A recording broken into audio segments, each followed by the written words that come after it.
வணக்கம் நண்பர்களே, எல்லாரும் எப்படி இருக்கீங்க? இன்றைக்கி நம்ம சேனலில் ரசல்மனியாவை பற்றின ஒரு பிக் அப்டேட் நமக்கு கிடச்சிருக்குது. ரோமன் ரெயின்ஸை பற்றின ஒரு அப்டேட்டு, இதை தவிர்த்து ஷேமஸை பற்றி, ஜான்சனாவை பற்றி, மோர் ரஸ்லிங் அப்டேட் நியூஸை பற்றி தான் இன்றைக்கி நம்ம வீடியோ பார்க்க போகிறோம். இன்றைக்கான செய்திகளும் உங்களுக்கு என்டர்டெயின்மெண்ட்டாக இருக்கும் அப்படின்னு நான் நினைக்கிறேன். சரி, வாங்க வீடியோக்குள்ளே போகலாம். மறக்காமல் முதல்ல சேனலுக்கு வந்திருக்க சகோதரர்கள் சப்ஸ்கிரைப் பண்ணிக்கோங்க. பெல் ஐக்கானை கிளிக் பண்ண மூலிமா தினமும் ஒரு ரஸ்லிங் செய்திகளை தாய்மொழி தமிழில் தெரிஞ்சுக்கோங்க. முதலாவது நம்ம யாரை பற்றி பார்க்க போகிறோம்? எஸ், நம்ம greatest of all time John சீனாவை பற்றி தான் பார்க்க போகிறோம். ஜான் சீனா எப்படி தேனோஸ் 5 மோதல் தெரிஞ்சாரோ அதே மாதிரி நம்ம ஜான் சீனாவும் 5வது நவரத்தின கல்லான WWE இன்டர்கான்டினென்டல் சாம்பியன்ஷிப் அணிந்து இப்போ ஒரு கிராண்ட் ஸ்லாம் சாம்பியனும் ஆகிட்டார்.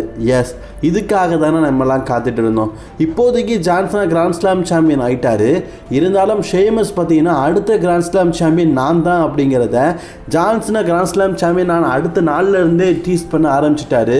அதுலேயும் ஷேமஸ் சோஷியல் மீடியாவில் பார்த்தீங்கன்னா இன்டர் கான்டினென்டல் சாம்பியன்ஷிப்பை ஜான்சனா மாதிரி நானும் வெற்றி பெறலை, இதுவும் எனக்கு ஒரு எமோஷனல் மூமெண்ட்டாக இருக்கும் அப்படின்னு சொன்னது மட்டும் இல்லாமல் இன்னொரு விஷயத்தையும் சொல்லியிருக்காரு. டிசம்பர் 13, 2009 அந்த நேரத்தில் WWE சாம்பியனான ஷேமஸ் வெர்சஸ் ஜான்சனாக்குள்ளே ஒரு மேட்ச் நடந்திருக்கும். அதில் ரொம்பவே க்ளீனாக ஜான்சனாவை பீட் பண்ணியிருப்பார் ஷேமஸ். ஸோ அதன் மூலியமாக தான் WWE சாம்பியனே ஆயிருப்பார். அப்போதைய சாம்பியன் நம்ம ஜான்சனா தான். அவர்கிட்ட இருந்து தான் ஷேமஸே பீட் பண்ணியிருப்பார். அதே க்ளோரி திருப்பி நடக்க போகுது அப்படிங்கிறத சொல்லியிருக்காரு. இப்போது ஜான்சனா கூட மோததுக்கான ஒரு நம்பர் 1 கண்டெண்டர் மேட்ச் நடக்குதுல்ல, இதில் தான் வெற்றி பெற்று நம்பர் 1 கண்டெண்டர் ஆகி டிசம்பர் 13 ஜான்சனா கிட்ட மோதி அன்று எப்படி நான் WWE சாம்பியன் ஆனோனோ அதே போல் இன்று நான் இன்டர்கான்டினென்டல் சாம்பியன் ஆவேன்.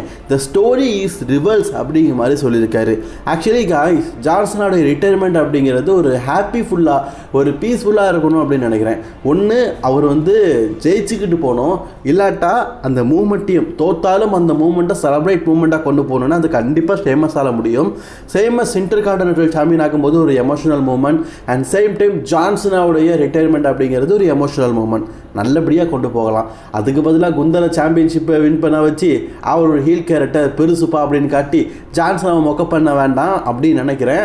ஒன்று ஷேமஸ் வின் பண்ணி 2 பேரும் அப்படியே ஒரு செலிப்ரேட் மூடோட கொண்டு போகணும், அல்லது ஜான்சனாவே டைட்டிலோட போகணும் அப்படிங்கிறது என்னுடைய கருத்து.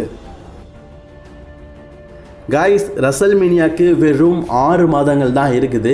கரெக்டாக பார்த்தீங்கன்னா இந்த நேரத்தில் ரசல்மேனியாக்கான நாட்கள் ஏப்ரல் மாதம் நடக்குது. ஸோ அப்படி பார்த்தா கரெக்டாக 6 மாதம் ரசல்மேனியாவுக்கு இருக்குது. ரசல்மேனியாக்கான ஒவ்வொரு ஸ்டோரியையும் ஒவ்வொரு மேட்சையும் WWE டெவலப் பண்ணணும். அந்த வகையில் ரசல்மேனியாவில் பார்த்தீங்கன்னா ஒரு உமன்ஸ் ஹெவிவெயிட் சாம்பியன்ஷிப்புக்கான பிளானாக போட்டு வச்சுட்டாங்களாம். அதுதான் Rhea Ripley versus Stephanie Walker versus பெக்கலிச்சுக்கான triple threat for the women's world heavyweight championship. அதாவது இந்த வருடம் ரசல்மேனியாவில் WWE பற்றினா ட்ரிபிள் த்ரெட்டாக பியாங்கா, இயோ ஸ்கை மற்றும் ரியா ரிப்ளே இவங்க 3 பேருக்கு இடையில் ஒரு ட்ரிபிள் த்ரெட்டாக உமன்ஸ் ஹெவிவெயிட் சாம்பியன்ஷிப்பையும், சம்மர் ஸ்லாமில் அதில் நியோமி ஆட் பண்ணி மீண்டும் ஒரு முறை உமன்ஸ் வேர்ல்ட் ஹெவிவெயிட் சாம்பியன்ஷிப்பையும் நடத்தி ரசிகர்கள் மத்தியில் ஒரு நல்ல பேரை சம்பாதிச்சிட்டாங்க. ஆக்சுவலி சம்மர் ஸ்லாமில் ஒரு சிங்கிள்ஸ் மேட்ச் நடந்தது, நிறைய பேருக்கு ஞாபகம் இருக்கும். அதுதான் நம்ம டிஃபினி செஷனுக்கும் ஜேட்காரர்களுக்கும். அதை கம்பேர் பண்ணும்போது இந்த மேட்ச் ரசிகர்கள் மத்தியில் பெரிய அளவில் வரவேற்பு பெற்றது. நல்லா இருந்ததுப்பா, இந்த மேட்ச் நல்லா இருந்தது, ட்ரிபிள் த்ரெட் அப்படின்னு சொல்லிட்டு. அதனால தான் WWE ரசல்மேனியாவுடைய ரெடி மேட்சாகவே கொஞ்சம் டிஃப்ரெண்ட்டாக நியமி ஆட் பண்ணி ட்ரிபிள் த்ரெட்டாக சம்மர்ஸ்லாம் நடத்துனாங்க. இப்போது அந்த கான்செப்ட் பிடிச்சதுனால 3 பெரிய legendary wrestlers Peggy lynch, Stephanie Walker and Riya Ripley இவங்க 3 பேருக்கு கூட ட்ரிபிள் த்ரெட்டாக ரசல்மேனியாவில் ஒரு மேட்ச் வைக்கும்போது அது ஒரு பெரிய மூமெண்ட்டாக ரசிகர்கள் மத்தியில் இருக்கும் அப்படிங்கிற என்ன இருக்குது. என்னை பொறுத்த வரைக்கும் அப்படி நடந்ததுன்னா ரொம்பவே நல்லா இருக்கும். சிங்கிள்ஸ் மேட்சை கம்பேர் பண்ணும்போது இப்படி ட்ரிபிள் த்ரெட் மேட்ச் ரொம்பவே நல்லா இருக்குது. சோஷியல் மீடியாவை நம்புறதா இல்லையா அப்படின்னு தெரில, பட் ஆனால் அது ஒரு வீடியோவே நம்பாமல் எப்படி இருக்க முடியும். ஆக்சுவலி சமீபத்தில் ரோமன் ரெயின்ஸை பற்றி ஒரு செய்தி, அதில் ரோமன் ரெயின்ஸ் பார்த்தீங்கன்னா மொட்டை அடித்த மாதிரியும் அவரை சுற்றி பெண்கள் இருக்கிற மாதிரியும் அந்த வீடியோவை நான் நல்லா பார்த்தேன். அதுக்கப்புறம் தான் எனக்கு தோணுச்சு இது ரோமன் இல்லை டாமன் அப்படின்னு. பாருங்களேன், அப்படியே மொட்டை அடித்து ஸ்மைலை பாருங்களேன், அப்படியே ரோமன் மாதிரியே இருக்கார்ல. அதில் ஒரு பொண்ணை பாருங்க எங்கே கிடைக்கிறான்னு. இப்படி தொடர்ந்து பார்த்தீங்கன்னா இந்த ஃபோட்டோவை நான் பார்த்து ரோமன் தான் மொட்டை அடிச்சிட்டான்னு பார்த்தா அதான் இது ரோமன் இல்லையா, யூரோப்பை சேர்ந்த டாமனா.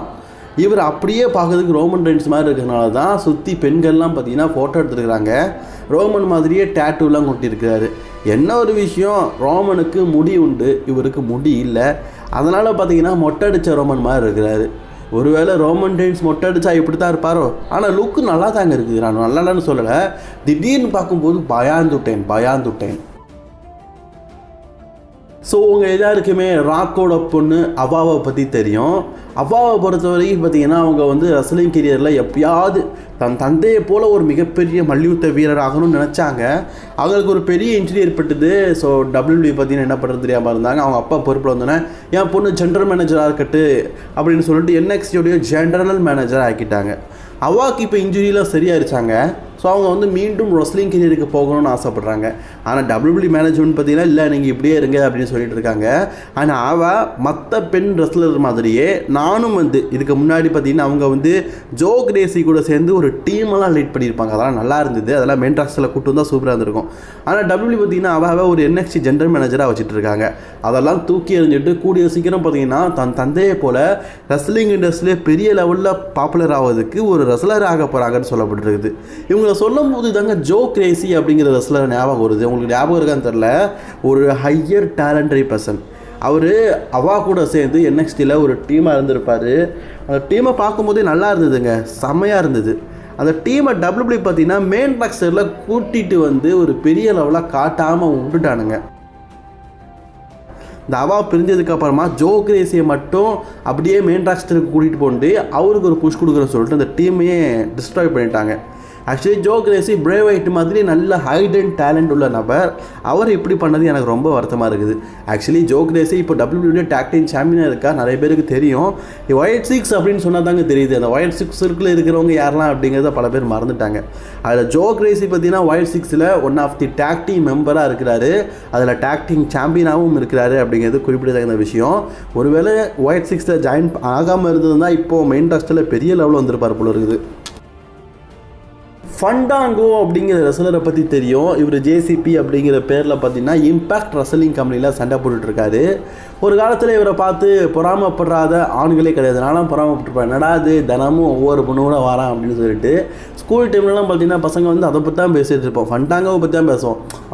காரணம் அவன் ஒவ்வொரு நாளும் ஒவ்வொருத்தி கூட வரான், வாழ்வு தான் அப்படிலாம் பேசின காலம்லாம் இருக்குது. ஸோ இப்போ அந்த ஃபண்டாங்கோ என்று அழைக்கப்படுற JCP அஃபிஷியலி எனக்கு இம்பேக்டில் ஒரு விஷயத்த சொல்லிட்டாரு. எனக்கு இந்த ரெஸ்லிங் கெரியர் அப்படிங்கிறது ரொம்ப சக்ஸஸ்ஃபுல்லாக அமையலை, நான் ரிட்டையர்மெண்ட் ஆக போகிறேன் அப்படிங்கிறத சொல்லிட்டாரு. ஸோ ஜனவரி 2026 பார்த்தீங்கன்னா TNAயில் ஒரு பேப்பரி நடத்துகிறாங்க ஜேனஸ்னு. அந்த பேப்பரியில் என்னுடைய கடைசி மேட்சை விளையாடிட்டு தான் ரிட்டையர்மெண்ட் ஆகிடுவேன் அப்படிங்கிறத சொல்லியிருக்கிறாரு.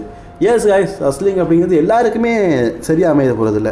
இவரெல்லாம் ஃபஸ்ட்டு WWE டெபியூட்லேயே மேட்செல்லாம் வின் பண்ணி ஃபஸ்ட்டு ரெஸ்லிமனியாலே கிறிஸ்டரிக்கெல்லாம் பீட் பண்ணார். அந்தளவுக்கு பாப்புலர் இருந்தார். WWE இவரை பெருசாக காட்டணும்னு நினச்சாங்க. ஆனால் சில தவிர்க்க முடியாத சூழ்நிலையால் இவர் WWE ரிலீஸ் ஆகி இப்போ இந்த நிலமையில் போயிட்டார். ஃபான்காண்டான்கள்லாம் ஒரு வேளை WWEயில் இருந்திருந்தார், இப்போதைய காதல் மன்னனாக இவர் இருந்திருப்பார். உண்மையிலேயே பெண்களுக்கு ரொம்ப பிடிச்ச நாயகனாக இருந்தார். ஸோ உங்களுக்கு எனிஒன் ஞாபகம் இருந்துக்குதா ஃபேண்டாகோ அப்படிங்கிற ரெஸ்லரை? நான்லாம் 2015-16 அந்த காலத்தில் பார்க்கும்போது இவர் ஒவ்வொரு பொண்ணுங்க கூட வர்றதெல்லாம் பற்றி தான் நாங்கள் ஒவ்வொரு கிளாஸ்லையும் பேசிகிட்டு இருப்போம்.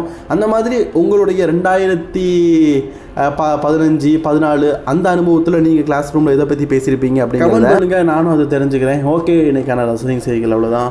பிடித்திருந்தால் லைக் ஷேர் கமெண்ட் செய்து கொள்ளுங்கள். தொடர்ந்து வீடியோ பார்க்க சேனலில்